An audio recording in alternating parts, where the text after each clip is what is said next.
Bismillah, Assalamualaikum warahmatullahi wabarakatuh.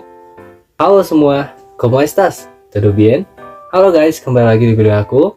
Kali ini Fajri bakal bahas program belajar bahasa Spanyol dalam 30 hari minggu kedua.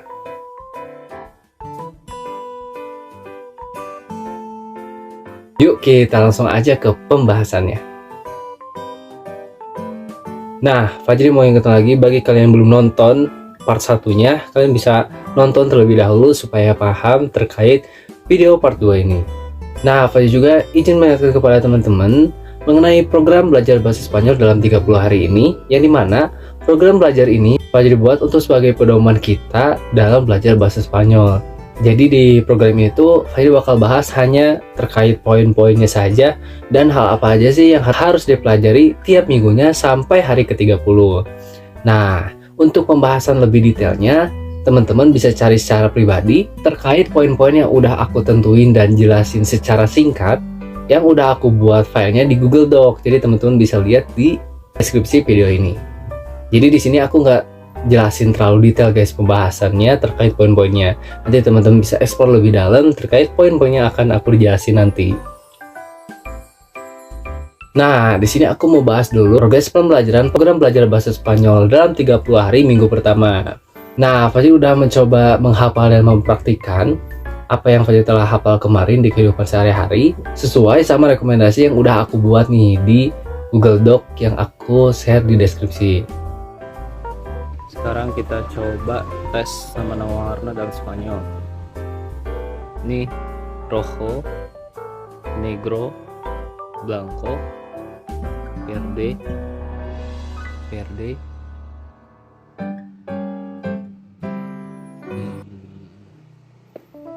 blanco, marun. Kita angka sekarang 3, 8, 6, 7. Hola, buenos días. Mi amigo, encantado, mucho gusto. Alhamdulillahnya di sini aku udah mulai mengerti terkait abjad bahasa Spanyol dan aku udah mengenal 20 kata kosakata dasar, juga mengenal 20 frasa sederhana terkait bahasa Spanyol. Yang ya insya Allah udah hafal nih teman-teman. Aku harap dan percaya bahwa teman-teman juga udah berhasil ngelewatin pembelajaran minggu pertama. Nah, bukan berarti pembelajaran minggu kemarin udah berakhir sampai minggu ini ya teman-teman. Tapi teman-teman bisa lebih explore lebih dalam lagi terkait pembelajaran kemarin. Terkait kosakatanya, perasanya, teman-teman bisa cari lebih banyak supaya kosakata teman-teman bisa lebih luas terkait bahasa Spanyol. Nah, yeay! Akhirnya kita masuk ke minggu kedua. Oke, kita langsung aja ke pembahasannya. Di minggu kedua ini, hari ke-7 sampai 14, kita akan mempelajari mengenai tata bahasa dasar bahasa Spanyol. Fajri bagi dalam beberapa poin dalam minggu kedua ini. Nah, poin pertama, mempelajari tata bahasa dasar bahasa Spanyol, termasuk pembentukan kalimat sederhana, penggunaan kata kerja, penggunaan kata benda, serta kata sifat. Nah, di poin pertama ini, jadi kita harus memahami tata bahasa dasar bahasa Spanyol terlebih dahulu. Juga mempelajari struktur kalimat bahasa Spanyol yang meliputi subjek, predikat, objek, dan komplement. Nah, di poin pertama ini, langkah awal yang harus kita lakukan yaitu pahami peran masing-masing elemen dalam setiap kalimat. Juga bagaimana sih mereka saling berhubungan. Fajri kasih contoh, misalkan subjek plus predikat. Subjek yo, predikat estudio. So, kalau misalkan ditambah objek itu jadi yo estudio español. Contoh yang kedua ada subjek kata kerja plus komplement. Contohnya, ella es inteligente. Subjek is ella, kata kerja es, dan komplement is inteligente. Dan contoh-contoh lainnya teman-teman bisa lihat di Google Doc yang telah aku buat. Langkah kedua, memahami pembentukan kalimat sederhana. Jadi di langkah kedua ini kita udah mulai ngebuat kalimat sederhana sesuai dengan subjek, predikat, dan objek serta komplement yang telah kita pelajari di langkah pertama. Contohnya misalkan kita membuat kalimat terkait subjek plus predikat terlebih dahulu. Ya, kita buat seperti yang tadi, misalkan yo estudio. Apabila ditambahkan dengan objek, kita tambahkan Espanyol. Jadi yo estudio Espanyol. Nah, kalau misalkan diperlukan menambahkan komplement, teman-teman bisa ditambahkan jadi kalimat yang tadi, yo estudio Espanyol en la universidad. Seperti biasa, untuk contoh detailnya, Fajri simpan di Google Doc yang telah Fajri buat. Nah, langkah ketiga, memahami penggunaan kata benda. Jadi di sini teman-teman harus mempelajari jenis-jenis kata benda dalam bahasa Spanyol seperti kata benda maskulin, kata benda feminim, kata benda tunggal atau jamak. Di sini teman-teman harus tahu bedanya dan tahu contohnya itu seperti apa. Nah, itu untuk langkah ketiga. Jadi teman-teman untuk detailnya bisa teman-teman explore lebih dalam lagi, dan kalau misalkan ingin lihat contohnya, Fajri udah sediain di Google Docs. Langkah keempat, memahami penggunaan kata kerja. Di mana di langkah keempat ini kita mempelajari konjugasi kata kerja dalam berbagai waktu, presente, pasado, futuro, dan orang terkait yo, tú, él, ella, nosotros, nosotras, ellos, ellas. Yuk kita pahami perbedaan konjugasi untuk kata kerja beraturan dan tidak beraturan.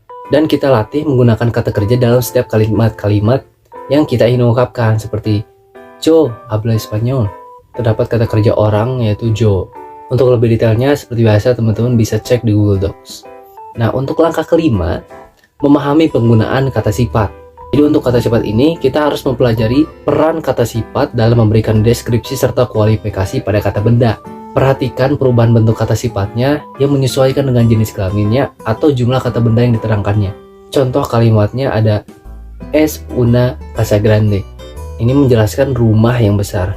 Nah, teman-teman perhatikan kata sifat yang dipakai dalam kalimat itu apa. Jadi di sini kita belajar bareng-bareng. Jadi teman-teman bisa explore lebih dalam lagi secara pribadi. Untuk contohnya seperti biasa, contoh kalimat lainnya bisa dicek di Google Docs yang udah aku buat. Oke, kita masuk ke poin kedua. Di poin kedua ini, kita memahami aturan konjugasi kata kerja untuk infinitif sederhana. Yang pertama, misalkan kata kerja berakhiran ar. Contoh hablar yang berarti berbicara. Nah, aturan konjugasinya mengganti akhiran ar dengan akhiran yang sesuai dengan subjek atau waktu. Contohnya, ketika dengan subjek yo hablo. Jadi yang awal harusnya hablar, berbicara, apabila ditambahkan subjek yo, saya, maka berubah kata akhirannya menjadi yo hablo. Untuk contoh aturan konjugasi akhiran ar, teman-teman bisa lihat lagi di Google Docs yang telah aku buat. Selanjutnya, kata kerja berakhiran r. Contoh comer atau makan. Seperti sebelumnya, aturan konjugasinya mengganti akhiran r disesuaikan dengan subjek atau waktu. Yang awal katanya comer, apabila ditambah dengan subjek yo, saya, maka akan berubah menjadi yo como. Teman-teman perhatikan aturan konjugasi seperti itu dan mempelajarinya. Jadi di langkah ini teman-teman lebih memperhatikan bagaimana sih penggunaan atau aturan konjugasi dalam kalimat bahasa Spanyol. Yang aturan konjugasi ini melihat dari subjek dan waktu. Nah, latihan konjugasi kata kerja ini secara teratur. Jadi ketika kita udah ngelatih ini secara teratur dan konsisten, maka akan terbiasa akhiran kalimatnya menyesuaikan dengan waktu dan subjek yang kita gunakan. Nah, poin yang terakhir, poin yang ketiga, yaitu melatih membuat kalimat sederhana dengan kosakata yang telah kita pelajari dan hafali sebelumnya. Contoh kalimat sederhana setelah kita menggabungkan pembelajaran awal sampai hari ini, yaitu Yo estudio español en la universidad. Tú hablas inglés muy bien. Nosotros vivimos en una casa grande. Nah, itu contoh-contoh kalimat yang teman-teman bisa buat. Jadi di langkah ketiga ini kalian membuat contoh kalimat sederhana yang memperhatikan poin-poin sebelumnya udah kita bahas. Nah, untuk contoh kalimat lainnya teman-teman seperti biasa aku sediain di Google Docs yang telah aku buat.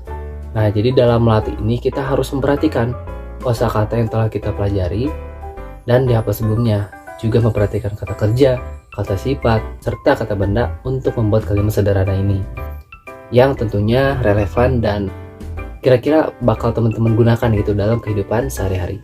Perhatiin juga konjugasi kata kerjanya yang tadi udah dibahas, seperti akhiran ir, akhiran r, itu apakah harus berubah atau menyesuaikan dengan subjek dan waktunya, itu juga harus diperhatikan. Kesimpulannya, untuk program belajar bahasa Spanyol dalam 30 hari minggu kedua ini terdapat 3 poin, yaitu pertama, pelajari tata bahasa dasar bahasa Spanyol, termasuk pembentukan kalimat sederhana, penggunaan kata benda, penggunaan kata kerja, serta kata sifat. Poin kedua, Pahami aturan konjugasi kata kerja dalam bentuk infinitif sederhana. Yang ketiga, latihan membuat kalimat sederhana dengan kosakata yang telah dipelajari sebelumnya dan aturan-aturan yang telah dipelajari sebelumnya. Nah, yuk kita bareng-bareng belajar. Meskipun rumit dan melelahkan bagi kita, tapi kita coba pahami satu persatu, maka kita akan berhasil untuk melewatinya. Karena terdapat sebuah quotes, belajar memang melelahkan, namun akan lebih melelahkan lagi jika saat ini kamu tidak belajar. Oke guys, video kali ini cukup panjang ya. Semoga kita bisa mempraktekkan dan berhasil melewati program belajar bahasa Spanyol dalam 30 hari minggu kedua. Mohon maaf kalau misalnya ada kesalahan dalam segi dan hal apapun dalam video ini, baik terkait penyampaian, pengucapan bahasa Spanyolnya, ataupun tekniknya, caranya, mohon maaf. Karena ini dari apa yang Fajri buat dan Fajri ingin coba gitu ya dalam diri Fajri dalam mempelajari bahasa Spanyol. Jadi sini aku juga sama-sama belajar dan mempraktekkan ini gitu guys. Nah, jadi semoga bermanfaat. Saya Fajri. See you guys.